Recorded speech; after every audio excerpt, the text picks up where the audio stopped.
గురువుగారి తదుపరి రాశి వృషభ రాశి. వృషభ రాశి వారికి ఏ విధంగా ఉంది ఈ సంవత్సరం అంతా కూడాను?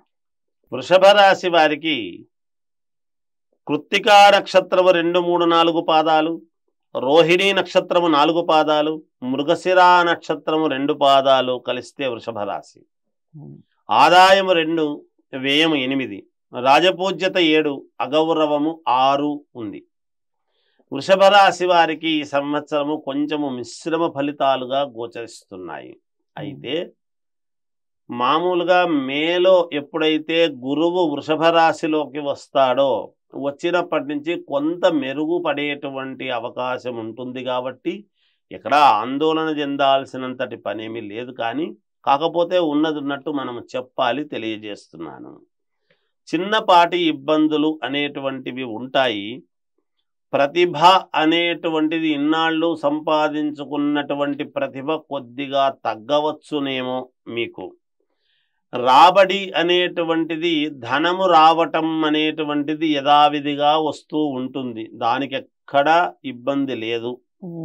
అయితే కీర్తి ప్రతిష్టలు ఉన్నట్టుండి ఒక పని చేసిన దానివల్ల కొంచెము గుర్తింపు రావటం అనేటువంటిది జరుగుతుంది. ఈ సంవత్సరం మీరు చేయాల్సింది ఏమిటి అంటే చాలా గట్టిగా ప్రయత్నం చేయాలి. గతములో లాగా ఏదో అలా అనుకుంటే మనకు పనులు జరుగుతాయిలే అనేటువంటి పరిస్థితి ఇప్పుడు లేదు ఈ సంవత్సరం వృషభ రాశి వాళ్లకు.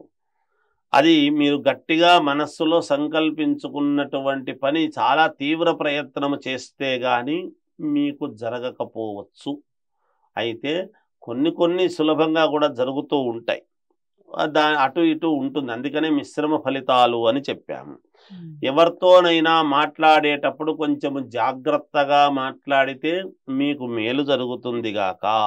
ఎప్పుడు కూడా దైవ కార్యక్రమాలలో పాల్గొంటారు. విశేషముగా దైవపు కార్యక్రమాల్లో పాల్గొనడము లేదా పుణ్యక్షేత్రాలకు వెళ్ళటము కానీ చేయటము కానీ ఇట్లాంటివి ఏమైనా జరగవచ్చును. కొత్త ప్రయత్నాలు చేస్తారు. ఎప్పుడైతే ఉన్నవి యథావిధిగా మామూలుగా వస్తూ చేస్తూ ఉంటాయో ఇంకేదైనా కొత్తది చేస్తే బాగుంటుందేమో అనేటువంటి ఆలోచన వచ్చి ఆ ప్రయత్నాల దిశగా మీరు మీ అడుగులు ముందుకు పడతాయి అనేటువంటిది తెలియజేస్తూ ఉన్నాను. ఏది ఏమైనా విద్యార్థులకు చాలా బాగుంది. ఇట్లా ఉండినా కూడా యోగవంతంగానే ఉన్నది. అలాగే వ్యాపారము చేసుకునేటువంటి వాళ్లకు, చిన్న వ్యాపారము దగ్గర నుండి పెద్ద పెద్ద వ్యాపారాలు చేసుకునేటువంటి వాళ్ళ వరకు కూడా యథావిధిగా డబ్బులు రావటం అనేటువంటివి వస్తాయి. ఎక్కడా నష్టం అనేటువంటిది ఏమీ లేదు. సినిమా పరిశ్రమలో ఉండేటువంటి వాళ్లకు చిన్నపాటి ఇబ్బందులు ఉండవచ్చును అనేటువంటిది తెలియజేస్తున్నాను. ఇక రాజకీయములో ఉండేటువంటి వాళ్లకు బాగుంది, అంతా బాగుంది కదా మాకేమి అని అనుకునేటువంటి దానికి అవకాశము లేదు. జాగ్రత్తగా అడుగులు వేయండి, మంచి అవకాశాలే ఉన్నాయి మీకు అనేటువంటిది తెలియజేస్తున్నాను. వృషభ రాశి వారికి కాస్త మిశ్రమ ఫలితాలని చెప్పారు కాబట్టి ముఖ్యంగా దైవారాధన విషయం చెప్పండి, అలాగే కలర్స్ విషయం చెప్పండి. కలర్స్ విషయానికి వస్తే మీరు వాడవలసినటువంటిది ఏమిటి అంటే ఎక్కువ సార్లు ఈ సంవత్సరం అంతా కూడా కొంచెం బూడిద రంగు కలర్ వాడండి, గ్రే కలరు, మీకు మేలు జరుగుతుంది.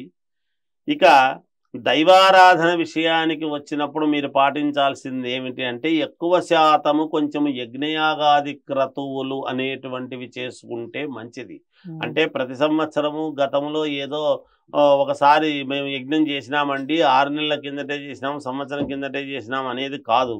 కనీసం అంటే ఈసారి 3 నెలలకు ఒక్కసారి 4 సార్లైనా చేసుకోవాల్సిన అవసరము ఉంటుంది గాక అని తెలియజేస్తూ చేయొస్తూ. చాలా చక్కగా చెప్పారు. వృషభ రాశి వారికి కాస్త మిశ్రమ ఫలితాలు ఉన్నప్పటికీ గురువుగారు చాలా చక్కటి పరిహారం చెప్పారు.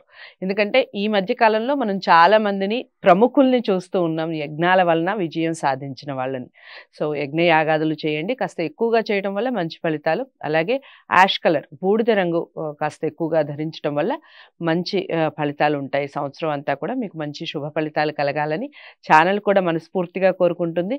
మీరు తప్పకుండా వృషభ రాశి వారందరికీ ఈ విషయాన్ని చేరవేయండి, లైక్ చేసి చేసి షేర్ చేయండి. అలాగే ఛానల్ని కూడా సబ్స్క్రైబ్ చేసుకోండి. గురువుగారిని సంప్రదించాలి అంటే స్క్రీన్ మీద కనపడే నెంబర్కి కాల్ చేయండి. ఇక తదుపరి రాశితో మళ్ళీ కలుస్తాను. నమస్తే.